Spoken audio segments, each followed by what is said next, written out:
आप सभी का हमारे यूट्यूब चैनल सौरभ जी के 96 में आप लोग का बहुत बहुत स्वागत है। जैसा कि आपके सामने UP home guard, UP police constable के लिए very most important practice set लेके आए हैं जीके जीएस का, जो कि इसमें टॉप 30 प्रश्नों को देखेंगे, जो कि इसका विस्तार पूर्वक सभी का क्या है क्वेश्चनों का विस्तार देखेंगे, जो कि आपके एग्जाम के दृष्टि से बेहद ही महत्वपूर्ण ये प्रैक्टिस सेट रहने वाला है। चलिए इसमें सभी प्रश्नों को एक एक करके देखते हैं। इसमें देखो हमारा पहला प्रश्न हो जाएगा, पिक्सेल की खोज निम्नलिखित में से किसके द्वारा की गई थी? तो ये हो जाएंगे रसेल क्रिस के द्वारा। रसेल क्रिस, जो कि ऑप्शन ए हमारे राइट आंसर हो जाएंगे। चलिए इनका विस्तार देखेंगे। इसमें देखो इनका विस्तार है, रसेल क्रिस के एक अमेरिकी वैज्ञानिक थे। इन्होंने 1957 में पहली बार डिजिटल स्कैन की गई छवि बनाई।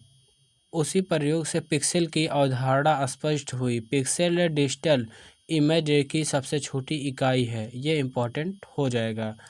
आज भी डिजिटल तस्वीरें पिक्सेल से मिलकर बनती है। चलिए नेक्स्ट देखते हैं। इसमें देखो हो जाएगा, एक छवि बनी है। अगर देखेंगे एक छवि बनी है तो राइट आंसर हो जाएगा क्या है, उपरोक्त सभी से हो जाएगा। पिक्सेल से बनी है, डॉट से भी बनी है, ये हो जाएगा पेल्स है, सॉरी ये पेल्स हो जाएगा, डॉट्स हो जाएगा, पिक्सेल, यानी ऑप्शन डी हमारा राइट आंसर हो जाएगा। चलिए इनका विस्तार देखेंगे। देखो इसमें हो जाएगा, डिजिटल इमेज कई छोटे छोटे पिक्सल से बनती है। पिक्सेल को पेल्स भी कहा जाता है। ये छोटे छोटे डॉट के रूप में दिखाई देते हैं। लाखों पिक्सल मिलकर एक स्पष्ट इमेज बनाते हैं। स्क्रीन की गुणवत्ता पिक्सल की संख्या पर निर्भर करती है। चलिए नेक्स्ट देखते हैं। इनमें हो जाएगा, कंप्यूटर माउस का आविष्कार 1963 ईस्वी में किसके द्वारा किया गया था? तो ये हो जाएंगे डगलस सी एंगल बार्ट हो जाएंगे, जो कि ऑप्शन सी हमारे राइट आंसर हो जाएगा। चलिए इनका विस्तार देखेंगे। देखो इनमें है, डगलस एंजल बार्ट ने 1963 में कंप्यूटर माउस बनाया। इसे सबसे पहले लकड़ी से बनाया गया था। इसमें दो पहिए लगे होते हैं। इसका उद्देश्य कंप्यूटर को आसानी से नियंत्रित करना था। आज यह कंप्यूटर का प्रमुख इनपुट उपकरण है। चलिए अगला देखते हैं। देखो सीमेंट का आविष्कार किसके द्वारा किया गया और वह कहाँ से थे? अगर देखेंगे राइट आंसर हो जाएंगे जोसेफ मोरनर हो जाएंगे, जो कि ये फ्रांस के थे। फ्रांस के, जो कि ऑप्शन ए हमारे राइट आंसर हो जाएंगे, ये इम्पोर्टेंट हो जाएगा। चलिए इनका विस्तार देखेंगे। देखो जोसेफ एस्पिन इंग्लैंड के राजमिस्त्री थे। इन्होंने 1824 में पोर्टलैंड सीमेंट का आविष्कार किया। इसे पोर्टलैंड पत्थर जैसे दिखने के कारण यह नाम भी मिला। यह निर्माण कार्य में सबसे अधिक उपयोग होता है। आधुनिक भवन निर्माण में यह अत्यंत महत्वपूर्ण है। चलिए अगला देखते हैं। इसमें देखो हो जाएगा, सीमेंट निम्नलिखित में से किसका अंतिम परिमाण होता है? अगर देखेंगे तो ये हो जाएगा चूना, पत्थर और मिट्टी का होता है। चूना, पत्थर और मिट्टी, जो कि ऑप्शन ए हमारा राइट आंसर हो जाएगा। चलिए इसका विस्तार देखेंगे। इसमें हो जाएगा, सीमेंट में मुख्य कच्चा पदार्थ चूना होता है। इसके साथ मिट्टी का उपयोग किया जाता है। इन्हें उच्च तापमान पर भट्ठी में जलाया जाता है। इसके बाद ये हो जाए क्लिंकर बनता है। क्लिंकर को पीसकर सीमेंट बनाया जाता है। चलिए अगला क्वेश्चन देखेंगे। इसमें देखो हो जाएगा, निम्नलिखित में से लेजर का आविष्कार किसने किया? अगर देखेंगे लेजर का आविष्कार तो ये हो जाएंगे थियोडोर एच मैमन ने किया, जो कि ऑप्शन सी हमारे राइट आंसर हो जाएंगे। चलिए इनका विस्तार देखेंगे। देखो इसमें है, थियोडोर मैमन ने 1960 में पहला लेजर बनाया। यह रूबी क्रिस्टल पर आधारित था। लेजर बहुत शक्तिशाली प्रकाश किरण होती है। इसका उपयोग चिकित्सा, उद्योग और संचार में होता है। आज यह आधुनिक तकनीक का महत्वपूर्ण हिस्सा है। चलिए अगला क्वेश्चन देखेंगे। इसमें देखो हो जाएगा, ये हो जाएगा लेजर का पूर्ण रूप क्या है? अगर देखेंगे लेजर का पूर्ण रूप क्या है तो ये हो जाएगा light amplification by stimulated emission for radiation हो जाएगा। चलिए इसका विस्तार देखेंगे। इसमें देखो हो जाएगा, लेजर का अर्थ है प्रकाश का प्रवर्धन हो जाएगा।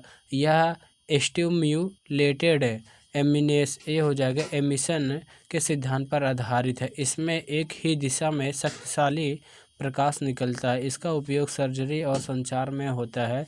वैज्ञानिक अनुसंधान में भी इसका उपयोग किया जाता है। चलिए अगला क्वेश्चन देखेंगे। इसमें देखो हो जाएगा ब्रेल पद्धति का आविष्कार किसके द्वारा किया जाता है और वह कहाँ से थे। तो राइट आंसर हो जाएंगे क्या, लुइस ब्रेल जो कि ये पेरिस के थे। पेरिस जो कि ऑप्शन डी हमारा राइट आंसर हो जाएगा। चलिए इसका विस्तार देखेंगे। इसमें देखो हो जाएगा लुइस ब्रेल ने 1824 में ब्रेल लिपि बनाई। यह दृष्टिहीन लोगों के लिए पढ़ने की प्रणाली है। इसमें उभरे हुए बिंदुओं का उपयोग होता है। इसमें अंधे लोग पढ़ लिख सकते हैं। आज यह विश्व भर में उपयोग की जाती है। चलिए नेक्स्ट देखते हैं। इसमें देखो हो जाएगा एंटीसेप्टिक सर्जरी का आविष्कार किसके द्वारा किया गया और वह कहाँ के थे। ये इम्पोर्टेंट हो जाएगा। अगर देखेंगे तो हो जाएंगे लॉर्ड जोसेफ लेस्टर जर्मनी के थे। इंग्लैंड के लॉर्ड जोसेफ लेस्टर ये इंग्लैंड के थे, जो कि ऑप्शन बी हमारे राइट आंसर हो जाएगी। चलिए इनका विस्तार देखेंगे। इसमें देखो है क्या, जोसेफ लेस्टर आधुनिक सर्जरी के अग्रणी वैज्ञानिक थे। इन्होंने एंटीसेप्टिक तकनीक का विकास किया। इसमें कार्बोलिक एसिड का उपयोग किया गया। इसमें सर्जरी के दौरान संक्रमण कम हुआ। इस खोज ने चिकित्सा क्षेत्र में क्रांति ला दी। चलिए नेक्स्ट क्वेश्चन देखेंगे। इसमें देखो हो जाएगा निम्नलिखित में से किसके द्वारा सापेक्षता का सिद्धांत दिया गया था। ये इम्पोर्टेंट हो जाएगा। सापेक्षता का सिद्धांत ये कई बार पूछा गया, ये क्या है, कई बार पूछा जा चुका क्वेश्चन है। तो हो जाएंगे अल्बर्ट आइंस्टीन ने क्या सापेक्षता का सिद्धांत दिए थे। ये क्वेश्चन इंपॉर्टेंट है। चलिए इसका विस्तार देखेंगे। इसमें देखो हो जाएगा अल्बर्ट आइंस्टीन ने सापेक्षता का सिद्धांत दिया। ये इम्पॉर्टेंट हो जाएगा। देखेंगे इसे 1905 में प्रस्तुत किया था। देखेंगे इसमें समय और स्थान के संबंध में व्याख्या की गई है। E=mc² इसी सिद्धांत से जुड़ा है। यह आधुनिक भौतिक का आधार है। चलिए अगला क्वेश्चन देखेंगे। इसमें हो जाएगा अल्बर्ट आइंस्टीन किस देश से संबंधित हैं। अगर देखेंगे तो राइट आंसर हो जाएंगे जर्मनी से। जर्मनी जो कि ऑप्शन डी हमारे राइट आंसर हो जाएंगे। चलिए इनका विस्तार देखेंगे अल्बर्ट आइंस्टीन का जन्म जर्मनी में हुआ था। वे महान सैद्धांतिक भौतिक वैज्ञानिक हैं। इन्होंने सापेक्षता का सिद्धांत दिया। इन्हें 1921 में, सबसे इम्पोर्टेंट ये हो जाए, 1921 में नोबेल पुरस्कार मिला। इन्होंने फोटो इलेक्ट्रिक प्रभाव भी व्याख्या की। चलिए नेक्स्ट क्वेश्चन देखेंगे। इसमें देखो हो जाएगा, अगर देखें सूक्ष्म जीव जिसे बोलते हैं सूक्ष्म जीव माइक्रोबायोलॉजी के पिता के रूप में किसे जाना जाता है। ये इम्पोर्टेंट हो जाएगा। अगर देखेंगे तो राइट आंसर हो जाएंगे एंटोनी वान लुवेनहॉक हो जाएंगे, जो कि ऑप्शन सी हमारे सही उत्तर हो जाएंगे। चलिए इनका विस्तार देखेंगे। इसमें देखो हो जाएंगे लुवेनहॉक डच वैज्ञानिक थे। इन्होंने सूक्ष्मदर्शी में सुधार किया। सबसे पहले सूक्ष्म जीवों को देखा, इसलिए इन्हें माइक्रोबायोलॉजी के जनक कहा जाता है। ये इम्पोर्टेंट हो जाएगा। इन्होंने बैक्टीरिया और प्रोटोजोआ का अध्ययन किया। ये भी इम्पोर्टेंट हो जाएगा। चलिए अगला देखते हैं। इसमें देखो हो जाएगा जीव विज्ञान शब्द किसके द्वारा लाया गया था। ये वेरी मोस्ट इम्पॉर्टेंट हो जाएगा। देखेंगे जीव विज्ञान शब्द ये हो जाएंगे लैमार्क के द्वारा। लैमार्क जो कि ऑप्शन बी हमारे राइट आंसर हो जाएंगे। चलिए इनका विस्तार देखेंगे। देखो ये हो जाएंगे ये हो जाएगा जीन बैप्टिस्ट लैमार्क फ्रांसीसी वैज्ञानिक थे। इन्होंने बायोलॉजी शब्द का प्रयोग किया। जीव विज्ञान जीवित प्राणियों का अध्ययन है। इसमें पौधे और जानवर दोनों शामिल हैं। यह विज्ञान का प्रमुख शाखा है। चलिए अगला क्वेश्चन देखेंगे।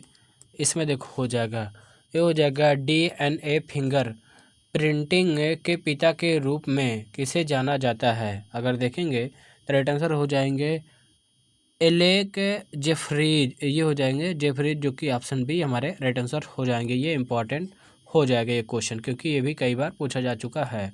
देखेंगे इनका विस्तार देखेंगे। एलेक जेफरीज ब्रिटिश वैज्ञानिक थे। इन्होंने 1900 1984 में डीएनए फिंगरप्रिंट विकसित की। इसका प्रयोग अपराध जांच में होता है।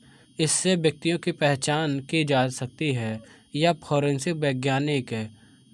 फॉरेंसिक विज्ञान में महत्वपूर्ण तकनीक है। अगला क्वेश्चन देखेंगे, इसमें देखो हो जाएगा आधुनिक वर्गीकरण के जनक के रूप में किसे जाना जाता है, जिसे बोलते हैं टैक्सोनॉमी के किसे जाना जाता है, तो ये हो जाएंगे कार्ल लिनियस हो जाएंगे, जो कि ऑप्शन ए हमारे राइट आंसर हो जाएंगे। चलिए इनका विस्तार देखेंगे। इसमें हो जाएंगे कार्ल लिनियस स्वीडिश वैज्ञानिक थे। इन्होंने जीवों के वर्गीकरण की प्रणाली विकसित की। उन्होंने द्विनाम पद्धति दी। इसमें जीवों को 2 वैज्ञानिक नाम होते हैं। उन्हें आधुनिक टैक्सोनॉमी के जनक कहा जाता है। ये इम्पोर्टेंट हो जाएगा। चलिए अगला देखेंगे। इसमें देखो निम्नलिखित में से किसे चिकित्सा शास्त्र के जनक के रूप में जाना जाता है, ये इम्पोर्टेंट हो जाएगा। चिकित्सा शास्त्र के जनक किसे माना जाता है, तो हो जाएंगे हिप्पोक्रेटस, जो कि ऑप्शन ए हमारे राइट आंसर हो जाएंगे। चलिए इनका विस्तार देखेंगे।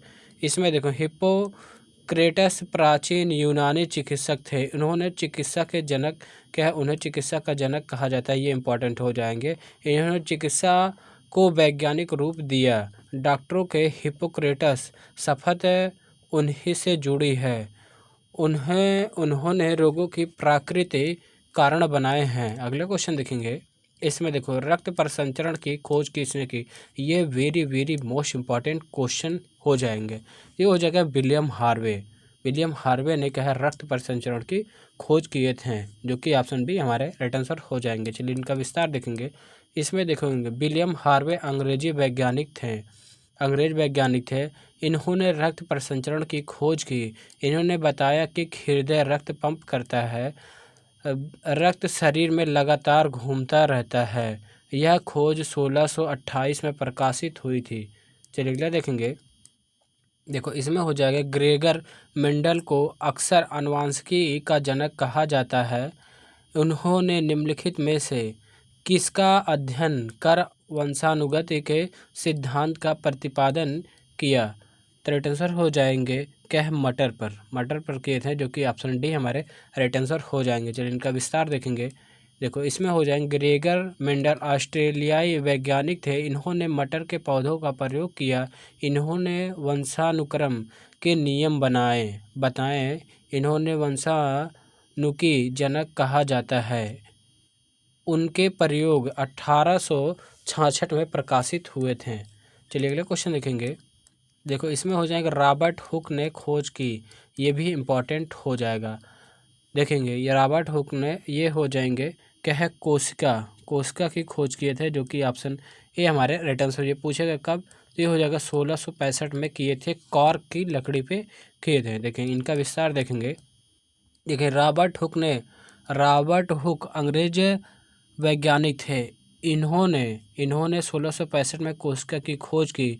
इन्होंने कॉर्क के टुकड़े का अध्ययन किया। उसी समय सेल शब्द दिया। यह जीव विज्ञान के महत्वपूर्ण खोज थी। चलिए अगला क्वेश्चन देखेंगे। अगला क्वेश्चन, ये आज का क्लास हमारा यही समाप्त होता है। ये हमारा लास्ट क्वेश्चन था।